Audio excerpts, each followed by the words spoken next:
सभी भक्तों को जय श्री राधे राधे, जय श्री सीताराम।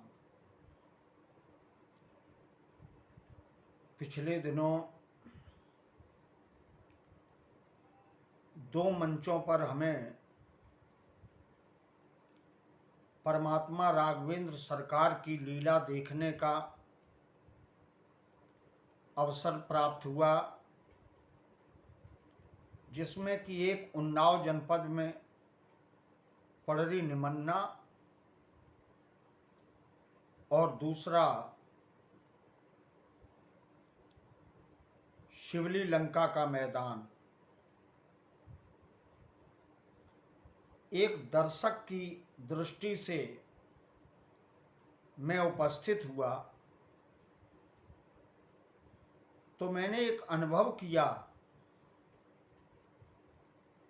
कि श्रोता जब तन्मय होकर के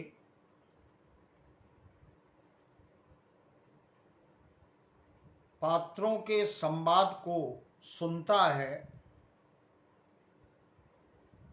तो निश्चित है कि उसे बहुत अच्छा लगता है, क्योंकि एकाग्र मन से विशुद्ध चित्त से यदि हम भगवान परशुराम, लक्ष्मण जी और राघवेंद्र सरकार के कथन को सुनते हैं तो निश्चित ही रामचरितमानस में संत शिरोमणि तुलसीदास जी ने इस प्रकार का अमृत भर दिया है कि उस अमृत की एक बूंद भी अगर मिल जाए तो ये मानव जीवन सार्थक हो जाता है। मैं समस्त सुधी पात्रों को पूर्णिमा के पावन अवसर पर और आदि काव्य के रचनाकार रामचरित के पूर्व ब्रह्मर्षि वाल्मीकि के द्वारा राम जी की महिमा गाई गई, इसलिए वाल्मीकि जी महाराज की पावन तिथि पर मैं समस्त पात्रों को धन्यवाद देता हूं, जो कि वर्तमान में बड़े सम्यक प्रकार से स्वधर्म का निर्वहन करते हुए समाज को एक दिशा दे रहे हैं और धर्म की ओर प्रेरित कर रहे हैं। आज मेरे मन में एक चिंतन आया,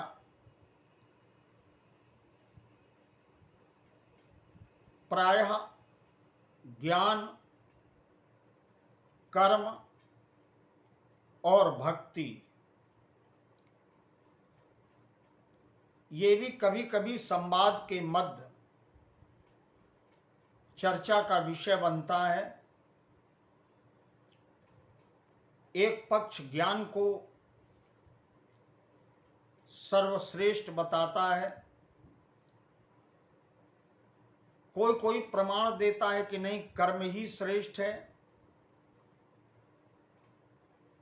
क्योंकि कर्म प्रधान विश्व रचि राखा या विश्व करी राखा, जो जस करे सो तस फल चाखा।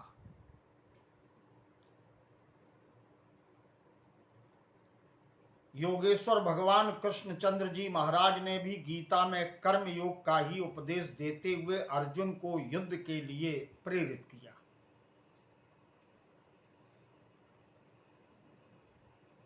और भक्ति के मार्ग में शास्त्रों में कई प्रमाण मिलते हैं कि भक्ति श्रेष्ठ है। भक्ति स्वतंत्र सर्वगुण खानी।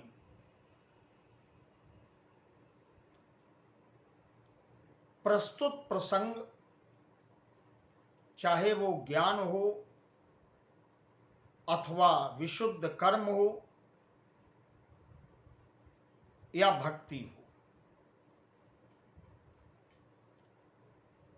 इनको अलग अलग मान लेने पर, ज्ञान को पृथक करने पर या कर्म को पृथक करने पर, मेरा अपना ये चिंतन है कि भक्ति प्रपन्न हो ही नहीं सकती और भक्ति का पथ बिना ज्ञान और बिना कर्म के प्रशस्त नहीं हो सकता। लेकिन मूल रूप से यदि हम दार्शनिक चिंतन करें तो आज केवल एक प्रसंग हमें समस्या का समाधान कर देता है कि तीनों अलग अलग हैं कि तीनों एक हैं, या तीनों में क्या समरूपता है, या तीनों का क्षेत्र क्या है, इनमें महिमा किसकी अधिक है। इन समस्त बिंदुओं पर चिंतन करते हुए मेरे मन में एक प्रश्न उठा कि गोस्वामी तुलसीदास जी ने प्रयागराज में जो तीनों का आपस में मेल करा दिया, तो इससे कुछ न कुछ हमें तथ्य प्राप्त होता है। तीर्थराज प्रयाग में संगम है और वहां भक्ति, कर्म और ज्ञान आपस में मिल जाते हैं। आइए इसको इस रूप में समझते हैं। यमुना जी कर्म का प्रतीक है, क्योंकि कर्म कथा रविनंदन वर्णी।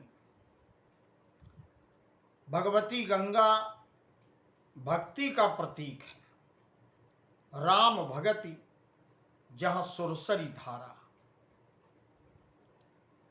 और ज्ञान स्वरूपा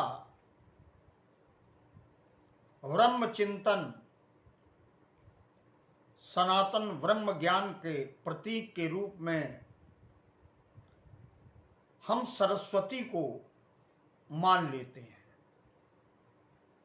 अब हम इनको सरिता न मान करके गंगा जी को भक्ति, यमुना जी को कर्म और सरस्वती को ज्ञान मान करके चिंतन करते हैं कि तुलसी जैसे विचारक महापुरुष ने, जिन्होंने आज समाज को रामचरितमानस के माध्यम से एक जीने की दिशा दी है, उन्होंने भगवती गंगा के साथ में यमुना को भी जोड़ा और सरस्वती को भी जोड़ा, कर्म को भी जोड़ दिया भक्ति से और ज्ञान को भी भक्ति से जोड़ दिया। कर्म का जो स्वरूप था मिलने के बाद वो कर्म भी भक्ति बन गया और ज्ञान का जो स्वरूप था वो भी भक्ति बना, और भक्ति की पवित्र धारा आगे की ओर चली, जिनको कि सागर पर्यंत जाने पर गंगा जी कहा जाता है। अतएव स्पष्ट हो गया कि कर्म भी भक्ति के लिए, परमात्मा की भक्ति के लिए, और ज्ञान भी परमात्मा की भक्ति के लिए यदि आपस में मिल करके भक्ति के स्वरूप की ही वृद्धि करते हैं तो ऐसे ज्ञान और कर्म और भक्ति के मिलन को संगम कहते हैं।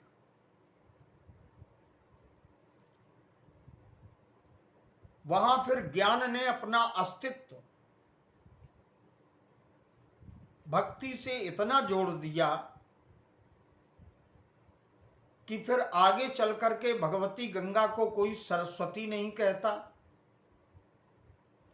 यमुना जी को कोई यमुना नहीं कहता, बल्कि आगे चल करके भगवती गंगा ही कहा जाता है।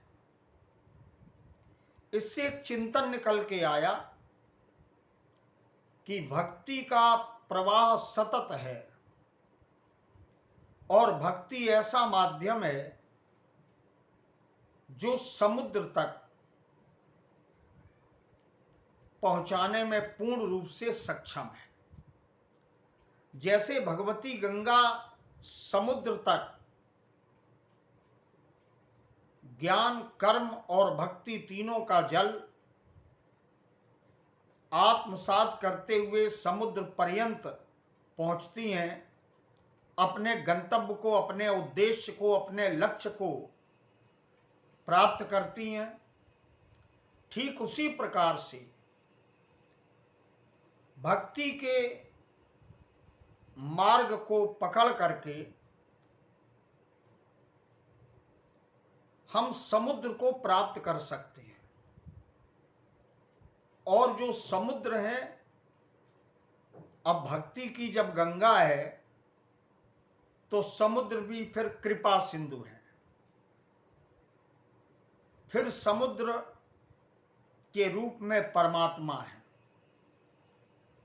फिर समुद्र के रूप में जो रूप राशि के अगाध समुद्र हैं वही है।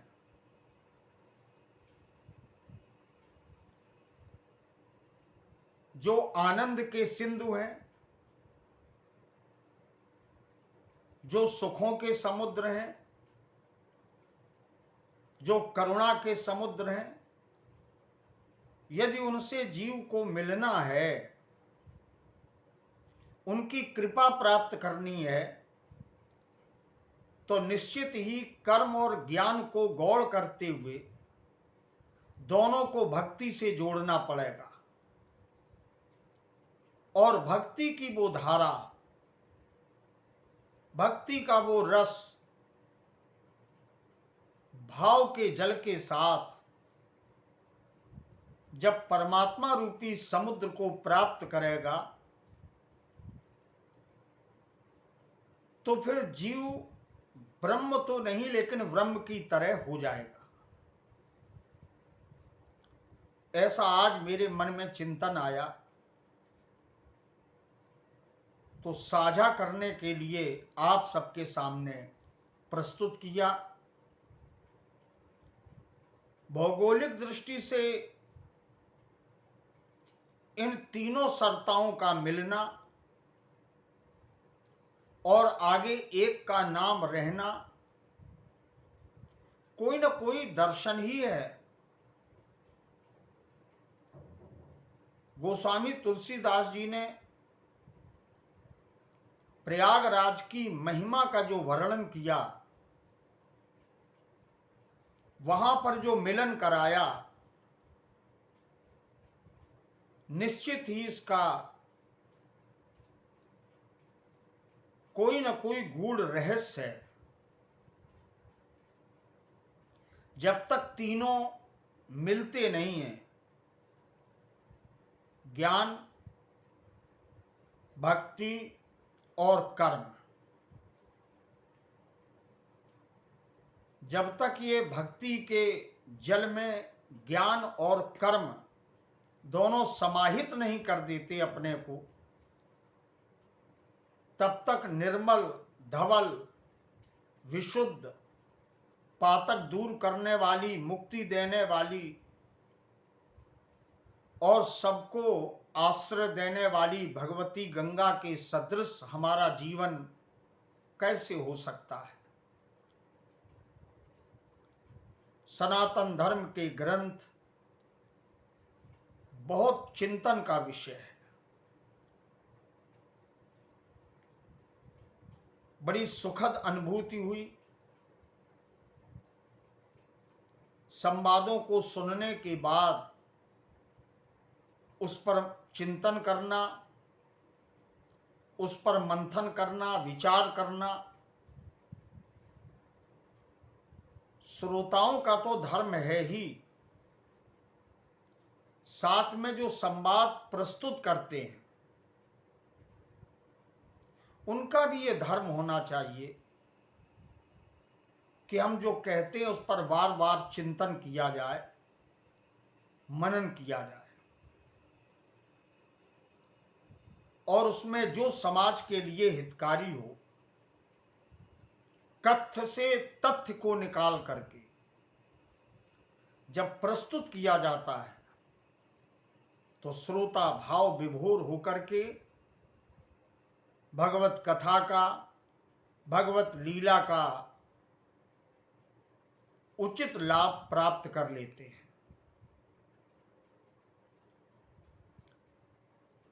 इधर श्रीमद् भागवत महापुराण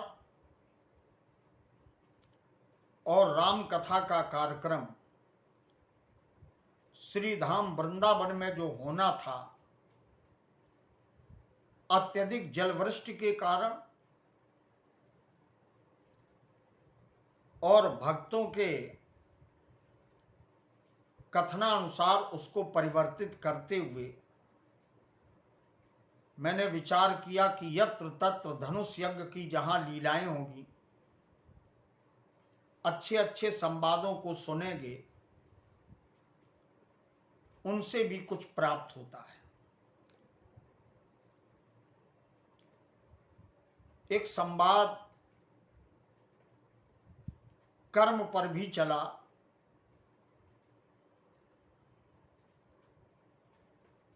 तो जहां तक कर्म की बात है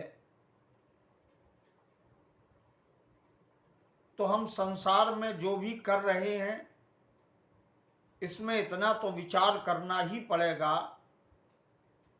किम युक्तम किम अयुक्तम, क्या उचित है और क्या अनुचित है। ऐसा विचार करके जो कर्म किए जाते हैं वो कर्म समाज के लिए आदर्श होते हैं और समाज उनका निश्चित ही पालन करता है और समाज अपने को सुधारता है और धर्म से जोड़ता है। मैं समस्त रामलीला जगत के पात्रों को बहुत बहुत बधाई देता हूँ, साथ ही साथ वे परमात्मा के स्वरूप के अभिनेता हैं, इसलिए प्रणम्य भी हैं। इस भाव से मैं प्रणाम भी करता हूँ और अपेक्षा यही रखता हूँ कि सुधी लोग जब कभी धनुष यज्ञ कार्यक्रम को देखने के लिए जाएं तो उन्हें इसी प्रकार का गंभीर चिंतन, अध्ययन, मनन के द्वारा जो तथ्य है वो परोसा जाए, बहुत अच्छा लगता है। मैं समझता हूं कि मेरे पास शब्द नहीं है कि मैं प्रशंसा कर सकूं, लेकिन निश्चित ये बात है कि लीला का दर्शन यदि लीला की दृष्टि से किया जाए तो दर्शक भी भगवत कृपा प्राप्त कर सकता है। करने वाला तो श्रेष्ठ है ही, लेकिन दर्शक यदि भाव के साथ कानों से शब्दों को सुनता है, नेत्रों से लीला को देखता है, तो उसका जीवन सार्थक हो जाता है। इन्हीं शब्दों के साथ आज के इस छोटे से वीडियो को आप सबके बीच प्रस्तुत कर रहा हूं और मेरे मन में एक इच्छा भी है कि यत्र तत्र सर्वत्र इस समय जो चर्चाएं चल रही हैं, कभी कभी इस प्रकार की टिप्पणी आ जाती है कि कोई अपने शिष्य का पक्ष ले रहा है, कोई कई भागों में बंट रहा है। हम सनातन धर्मावलंबी हिंदू भी आपस में बंट रहे हैं। तो कुछ ऐसा भी प्रयोग हो कि हम बटें नहीं, क्योंकि धर्म हमें बांटता नहीं है, धर्म हमें जोड़ता है। और धर्म प्रेम की अभिव्यक्ति भी करता है। आपस में परस्पर हिल मिल के रहना, जाति, वर्ण, साहित्य, इनके आधार पर यदि हम बट जाएंगे तो निश्चित ही धर्म का हम लाभ नहीं ले पाएंगे। इसलिए हमें बटना नहीं, हम बटेंगे तो घटेंगे, क्योंकि धर्म आपस में बटने का विषय नहीं है।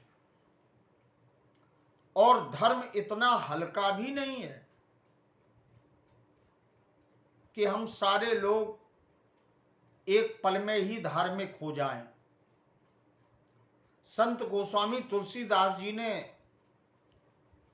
जब अन्वेषण किया, खोज की, तो उन्होंने कह दिया कि धर्मशील कोटिक मह कोउ, करोड़ लोगों में कोई धर्मवान होता है जिसमें अपने हित की कल्पना भी त्यागनी पड़ती है। ऐसा कोई काम, क्रोध, लोभ, मोह, माया और सांसारिक आसक्ति से परे सर्वभूत हित की कामना करने वाला, आत्मचिंतन करने वाला, धर्म के मार्ग पर आगे बढ़ सकता है। बहुत बहुत आप सबको आज के दिन बधाई, क्योंकि आज महाकवि, आदि कवि कह दें, ब्रह्मर्षि वाल्मीकि जी के द्वारा राम जी की चर्चा के संदर्भ में जो आदि काव्य समाज को प्राप्त हुआ, आज ऐसे पावन महापुरुष की, महात्मा अमलात्मा की पावन तिथि है। मैं उनको भी प्रणाम करता हूँ। जय श्री सीताराम, जय श्री राधे राधे। एक निवेदन और है कि यदि मेरी बात कहीं भी आपके अंतस को अच्छी लगती हो तो चैनल को सब्सक्राइब जरूर करें। ये आपका उपकार स्मरणीय रहेगा सदा सर्वदा। जय श्री सीताराम।